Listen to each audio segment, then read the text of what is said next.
Let's keep on rolling with some additional examples of alternating series. So over here we've got negative 1 to the n plus 1 over n, or negative 1 to the n plus 1 times n over n squared plus 9. So if we were to look at this, we'd say, okay, well this is clearly my a sub n. Then I have to satisfy three properties. I have to do the nth term test for divergence.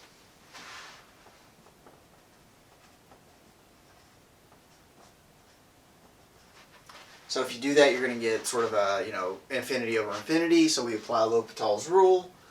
We get, it goes to infinity, 1 over 2n. And of course that goes to 0. So we're good.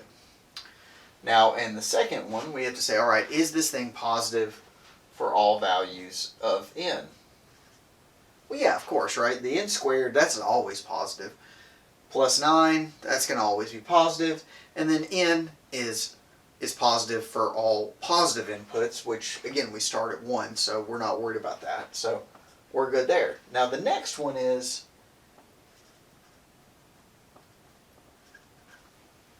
it a non-increasing sequence? So there's a couple ways to do this. One would be to set this up as a function where you'd say, I want to do f of x equals x over x squared plus 9, and I want to find f prime. And that might be okay to do. I want to do this with just the pure analytical way, because I think it'd be a good exercise for us. So then what we have to say is, all right, is n plus 1 over n plus 1 squared plus 9, is that less than or equal to n over n squared plus 9? Is that true? Well, what we're going to do is we're going to cross multiply. Since all these things are positive, we don't have to worry about flipping the symbol if we somehow have, multiplied by negative numbers. We don't have to worry about that. So what we end up with is n plus 1, n squared plus 9 is less than or equal to, again, I'm putting this question mark here because I'm sort of saying that, but I actually don't know yet until I prove it. N times n plus 1 squared plus 9. Yuck, right? So if I keep multiplying this out, I get n cubed plus n squared plus 9. Is that less than or equal to n? So in here I get n squared plus 2n. I technically would get plus 1, so I really get plus 10 because I add it to the 9 here. So now I have n cubed plus n squared plus 9. Is that less than or equal to n cubed plus 2n squared plus 10n? Is that true? Well, we can cancel out the n cubes and one of the n squareds. So n squared plus, so 9, is that less than or equal to n squared plus 10n? So you have to ask yourself, is that going to be true? Well, n is always greater than or equal to 1 here. So that tells me that this right here is always at least 10, no matter what. And it might be, and if n is 2, it's 20 and blah, blah, blah. And of course that's positive. So this tells me this is very definitely true. So this tells me that this converges.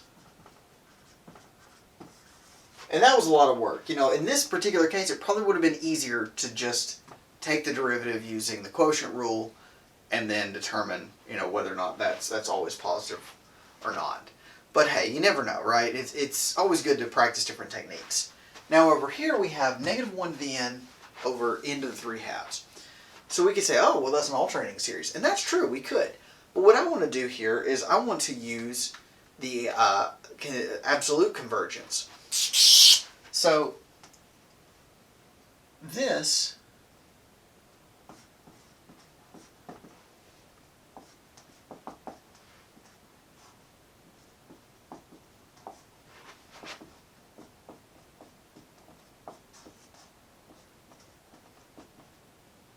so we take the absolute value of the sequence, and then we can split the absolute value in top and bottom. Well, the absolute value of an alternating term is always just 1.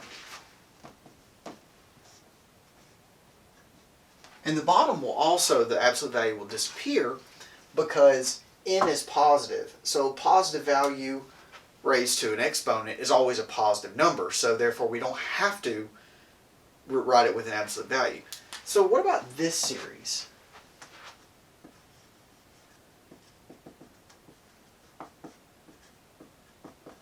What do we know about this series? Well, what we know about this series is that it's a p-series.